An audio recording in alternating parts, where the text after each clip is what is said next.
3 years ago, I was in school, and back then, AI was not a thing.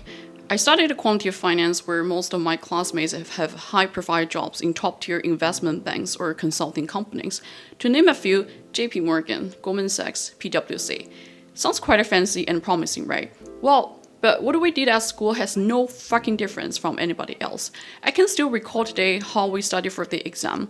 I couldn't even make time to take a cup of coffee or go for a walk with my friends. Except the eating and the sleeping, 90% of my time was occupied by the library sessions with my school buddies.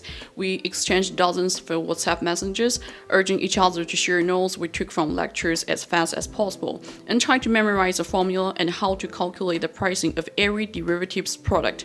One day, I was standing outside the classroom just 5 minutes before the exam. I saw my classmates still holding the notebook and trying not to forget a single word from the definition of derivatives, the difference between call and put options. Fortunately, most of us passed the exam, and as a newbie in finance at the time, I felt very proud of myself. I picked up derivatives knowledge, and perhaps one day I will become an expert in it.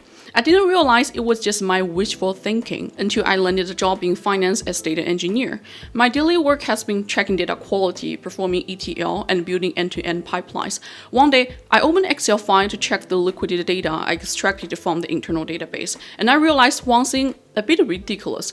Hours of my time spent in the library and lectures, all formulas and calculations I wrote down on the exam paper, etc. All of this were just condensed into a few data points in the Excel file. Data points that just store derivatives name and whether it's long and short position. And right now, if I were asked about derivatives questions by anybody, I would confidently tell the person, well, over 80% of what I learned from school is not even in the back of my mind. But at workplace, more or less, sometimes you must repeat what you learned from school for the project or whatever. One day at work, I was refreshing my knowledge in derivatives with AI. I spent around 15 minutes in total drafting prompts and throw them to AI. Guess what? Just in a couple of rounds of conversation, AI returned the same amount of knowledge as what I learned from the school for the whole semester. And that day, the whole learning session was just around 2 hours.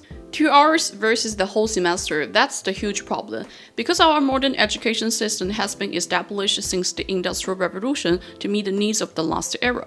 Factories were focused on improving efficiency and maximizing output volumes. So there was a refined labor division. Each person was only responsible for their small unit of work in the streamline. Likewise, education has categorized us into subjects or majors instead. So you have been conditioned into believing for decades because you learn graphical design, you should become a graphical designer.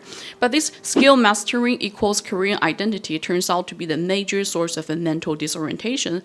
We know art has high entry barriers. Product photography is a perfect example. Many skills take photographers years to develop, like light physics, how to shape, diffuse, and control artificial light, so the perfume bottle catches the right specular highlight without blowing out. You need to know materials quite well, how fabric behaves differently from glass, metal, or food under the same light source. Not to mention years of retouching with Photoshop, like cleaning reflections and color grading to match brand requirements. You expect your years of investment in education and work to be rewarded with good payrolls, but AI tools like GPT Image 2 and Nano Banana have shaken this industry. They can mass-produce high-quality product images at very fast pace. So with a few well-structured, refined prompts and a couple of iterations, your work can be substantially accelerated or just replaced. And because you've been told your skill is your identity, you stop asking what else you could be. You just follow instructions. And that's the second problem. The modern education system has been mass-producing labor forces that are taught to listen to clear instructions. Just think about what you are doing at work. You are assigned tasks from your colleagues with requirements X, Y, Z, and must deliver outcomes before a certain deadline. You only have a little space to wield your creativity and inspiration.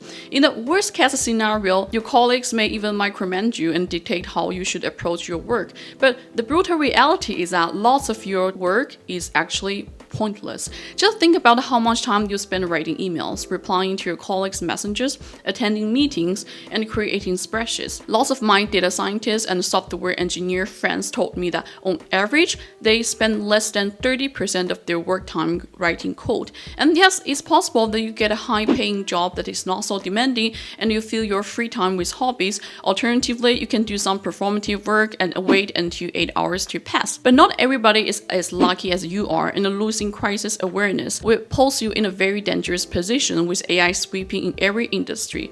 Nobody can comply with clear instructions as good as AI does, because machines are the most obedient employees. They never need to take a rest, they never complain about work, and they never ask for pay raise, and they rarely make mistakes. And this leads to the third problem. Through years of education, you only know how to follow instructions. You've also learned so well how to behave like a cog in the machine. A cog doesn't need to understand how the machine functions because it has no holistic view of what the machine is producing and how different parts of it are cooperating. It just needs to rotate correctly and fit in properly. But the design of the machine is so sophisticated that the single cog's failure won't cause any catastrophe.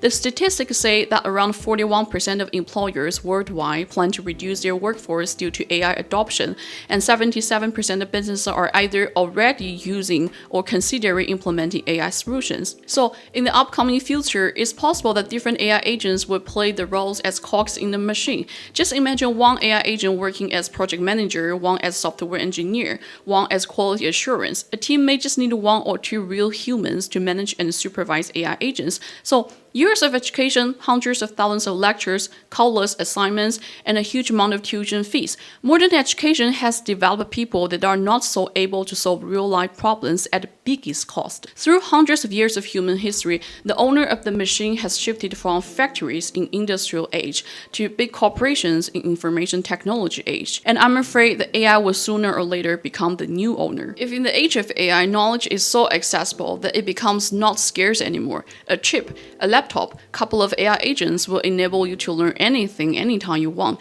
I know you want to ask, is it still worth it to go to university? Honestly, I get it. If AI can compress the whole semester just into 2 hours, sitting in a lecture room for 3 or 4 years is indeed a very costly and slow way to learn. I'm not going to tell you that's the wrong choice, but you're asking the wrong question. What if we ask, besides learning knowledge, what else can school give us? If you're currently at school or still want to get a degree from university, I recommend you review the purpose of school from other perspectives. It shouldn't just be a place to study, but it offers 3 more important functions. First, school is a high-quality platform for networking and building social connections. It provides natural soil for you to integrate resources before stepping into society. Many of my friends told me after graduation and landing their first full-time jobs, it becomes much harder to meet new people and expand their friend circle. But at school, you can easily find like-minded people with whom you can attend the same sports club, encourage each other to go to the gym, or even build side business and relationships. Take myself as example. When I was studying business and management in one faculty, I knew an Italian girl. She was Erasmus exchange student staying for 1 semester in my school. She told me at the time, nobody from the class talked to her. I was the first person to reach out to her. She went back to Italy after the exchange program, but it turns out our friendship endures long distance. Right now, she's in Rome, I'm in Warsaw, but we still managed to build side business together. Steve Jobs and Steve Wozniak, 2 co-founders of Apple, met at Homestead High School in Cupertino in the late 1960s. They bonded over electronics and pranks. Their friendship also developed in school almost a decade prior to the company. There are numerous such examples. Bill Gates and Paul Allen, co-founders of Microsoft, met at Lake Side School in Seattle as teenagers. Larry Page and Sergey Brin, co-founders of Google, met at Stanford. Why are there so many amazing projects initiated in school? Apart from pulling like-minded people together, school also provides endorsement so that like-minded people are willing to trust each other to work on the same vision. The second function is tightly related to the first one. Through your connections with others, you gradually get to know who you are and build your identity. At home, your identity is fixed and assigned by the upbringing of your parents. No matter if you are introverted, obedient, rebellion or rebalance, your home image doesn't follow you anymore. You go to the boarding school or arrive at the university for the first time as a blank slate to everybody. School exposes you to different occasions that help you discover that evolving identity, sometimes through friction. In the first semester of my master's study, I lived with my roommate who always played the music too loud and talked late on her phone. I figured out I'm the person who always says something instead of tolerating it.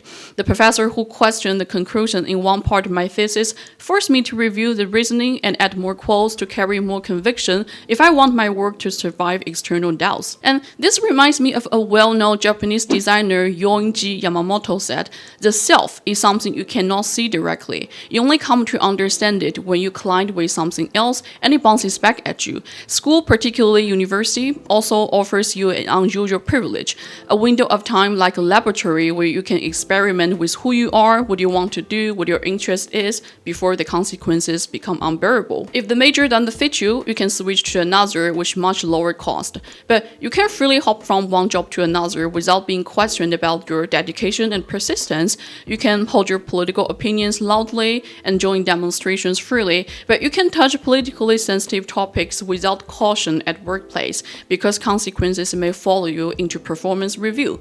Erik Erikson called it psychosocial moratorium, which is a socially accepted timeout between childhood and adulthood. During this period, serious life commitments are delayed, and society tolerates you to actively explore your identity. So, networking helps you build connections. Your connections with others help you find self-identity, and all of this give you real-life experience. School, particularly international school, exposes you to unimaginable experiences that may impact the rest of your life. A homogeneous environment, same culture, same background, same race, same life path, doesn't produce any diverse encounters, but a mixed social environment and socioeconomic diversity can.